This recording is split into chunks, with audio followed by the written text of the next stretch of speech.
पड़ोसन ने सास से कहा कि तुमने अपनी बहू को सर पे चढ़ा रखा है। वह दिन भर जॉब करती है और तुम बुढ़ापे में रसोई में लगी रहती हो। ये देखो, हमारे घर में ना हमारी बहुएं दिन भर हमारे पैर दबाती हैं और ना तो हम रसोई में जाते हैं। सास ने कहा कि हमने बहू नहीं लाई है, हमने एक बेटी लाई है। अगर बहू कमाती है तो उसमें बुराई ही क्या है।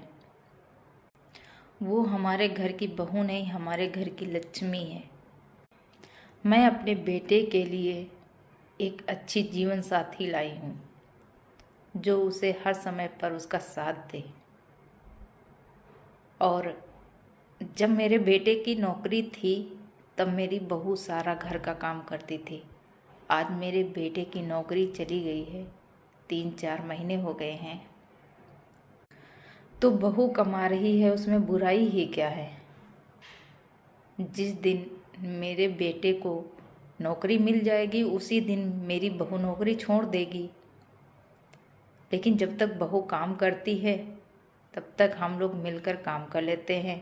और बहू शाम को जब ऑफिस से घर आती है तो वो भी कामों में हाथ बटा लेती है। इसमें बुराई ही क्या है। और ऐसा नहीं है कि हम अपनी बहू को अपने पैरों तले रखें, क्योंकि हमने बहू नहीं बेटी लाई है। और जो बेटी होती है उसे पैरों के तले नहीं रखना चाहिए। वह अपने पूरे परिवार को छोड़कर हमारे सहारे आई है और हम उसे ही अपने पैरों के तले दबा कर रखें, उसे घर में कैद करके रखें। ऐसा मैं नहीं कर सकती, क्योंकि बेटी ही बहू बनती है और बहू ही बेटी बनती है। इतना प्यारा जवाब पाकर के पड़ोसन चुप हो गई और उसकी आंखों में आंसू आ गए। इसलिए कहते हैं कि बेटियों को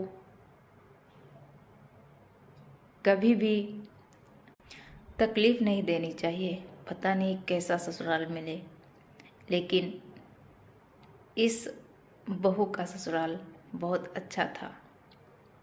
इसलिए हर बहू को अपनी सास को माँ माननी चाहिए और हर सास को अपनी बहू को बेटी माननी चाहिए, क्योंकि कभी वो भी सास थी, कभी वो भी किसी की बहू थी